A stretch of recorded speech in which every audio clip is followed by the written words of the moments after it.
Samsung is pushing a major update that could make older phones feel brand new again. The latest One UI 8.5 Beta 10 is now rolling out to the Galaxy S25 series, and it's bringing features that were previously only available on the newer Galaxy S26 lineup. This is a big deal because it shows Samsung is serious about keeping its older devices relevant and competitive. This update is not just a small patch. It's packed with AI-powered tools, performance upgrades, and important bug fixes. In fact, this is the final beta version before the stable release, which is expected to arrive in May. That means what we're seeing now is very close to the finished product. Let's start with the biggest highlight: AI features.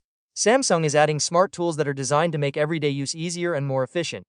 One of these is Audio Eraser. This feature helps remove background noise from recordings. So if you're recording a voice memo, an interview, or even a video, it can make the audio much clearer. It also works with third-party apps, which makes it more flexible. Another feature is Creative Studio. This is a full set of tools that lets you create things like stickers, wallpapers, and greeting cards.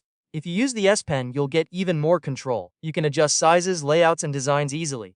It's useful for both casual users and people who like to create content. Then there's AI call screening. This feature helps you deal with unknown calls. It shows you detailed information about the caller and helps you decide whether to answer or ignore it.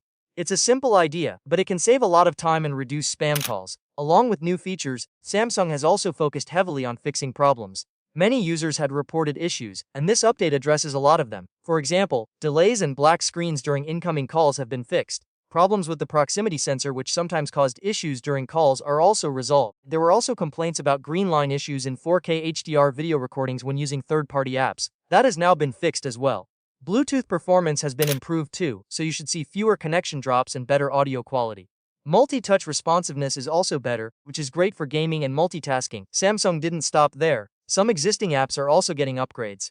The Expert RAW app now includes a new feature called Ocean Mode Virtual Reflector. This helps improve photos of water scenes by enhancing reflections and colors. It's a nice addition for people who enjoy photography. Even though the Google Play system update is still on the February patch, it ensures that the phone stays compatible with the latest Android services and apps. So overall, the system remains up to date where it matters. Performance is another area where this update shines. Samsung has worked on improving animations and overall speed. App switching feels smoother, and apps open faster. The system also manages resources better, which helps with battery life and reduces overheating during heavy use. All these improvements make the Galaxy S25 feel faster and more polished. It's clear that Samsung wants to extend the life of its devices instead of pushing users to upgrade every year. The stable version of One UI 8.5 is expected to roll out in early May. Once that happens, more users will get access to all these features and improvements. This update shows that Samsung is not just focusing on new devices but also taking care of its existing users. In the end, this is more than just a software update. It's a strong move by Samsung to keep its ecosystem connected and competitive. If you're using a Galaxy S25, this update could make your phone feel smarter, faster, and more reliable than ever.